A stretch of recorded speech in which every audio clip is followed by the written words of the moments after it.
Hello everyone, Professor Zeeb here again, and we're going to go into our next audiovisual lecture.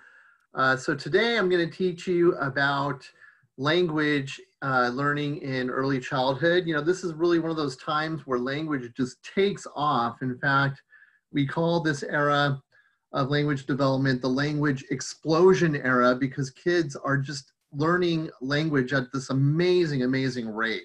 So it's pretty interesting. We're going to look at some specifics of that and look at some milestones and so forth. All right, so let's go to our PowerPoint slides as we kind of take off with the lecture here.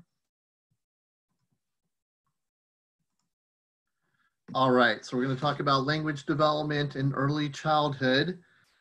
So remember, we often refer to this as the language explosion era.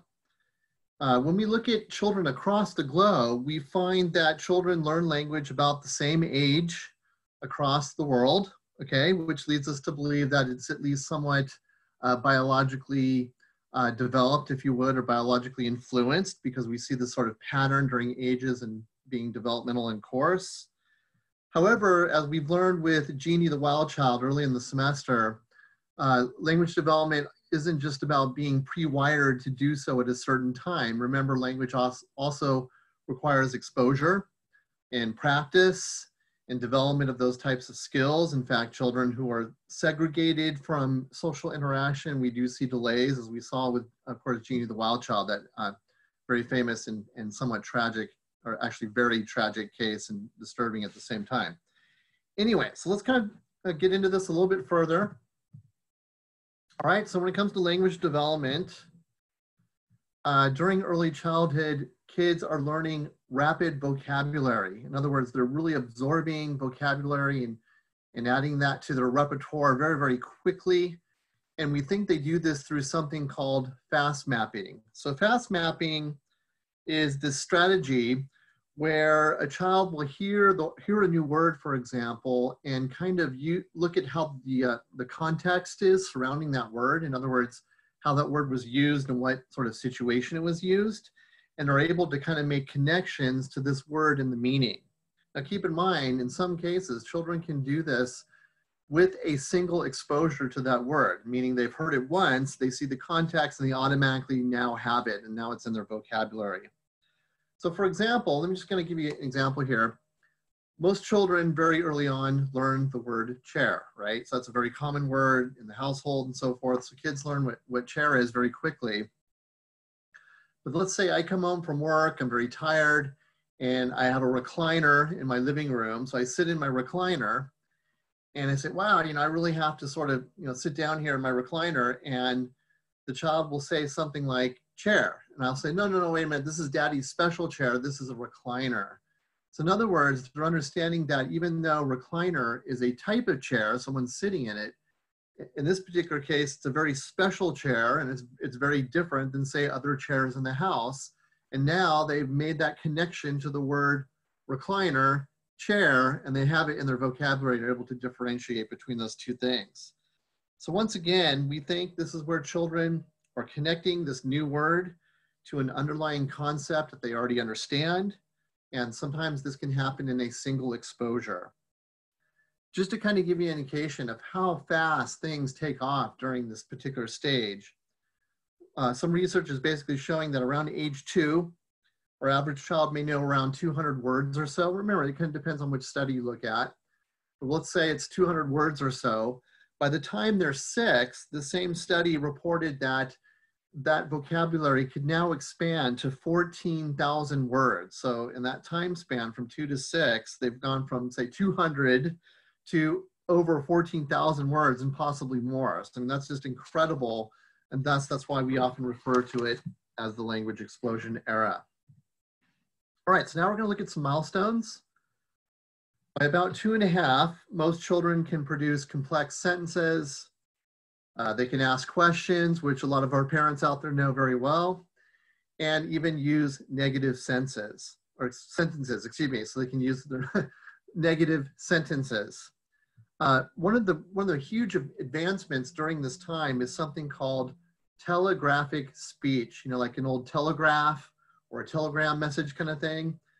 So we think that telegraphic speech, which is where children say 2 words, possibly three words in a sentence, really takes off from 18 to about 24 months. So as they're approaching the end of their second year, most children can obtain something called telegraphic speech. And of course, it continues into this milestone that we see here. So for example, if I'm leaving the house in the morning to go to work, my young child, say like they're 1.5 or so, they may say something like, "Daddy, go." In other words, that's representing that daddy is going to work rather than actually having to say the full complete sentence like an adult would or someone else would who's mastered language. So once again, telegraphic speech is uttering 2 to 3 word sentences, and we often find that's very characteristic early on, and then it sort of advances from there.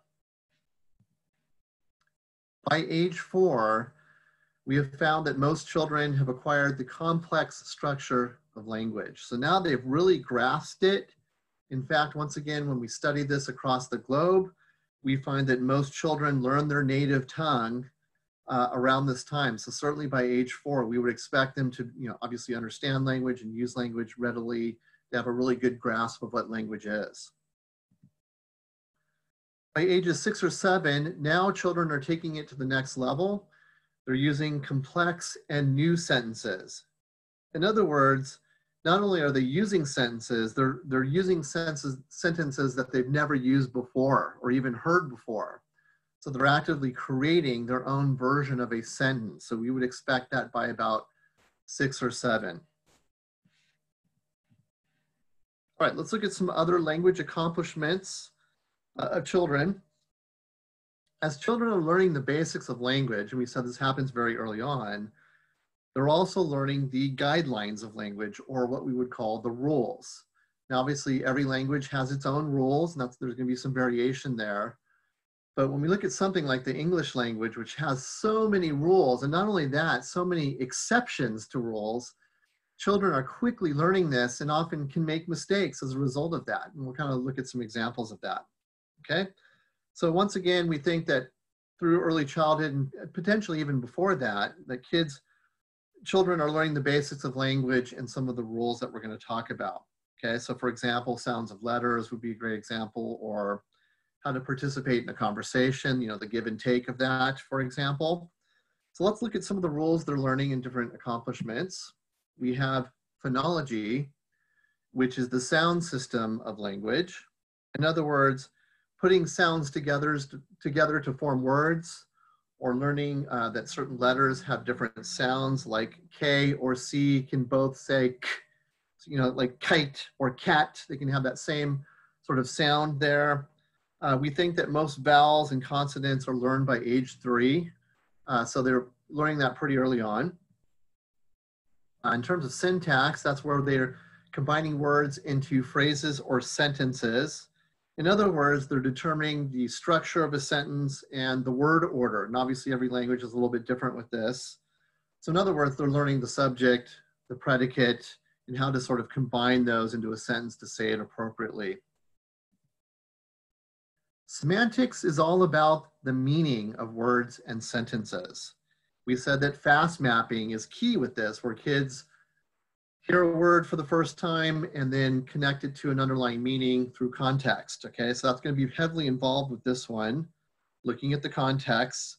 And we think this happens very, very quickly in development.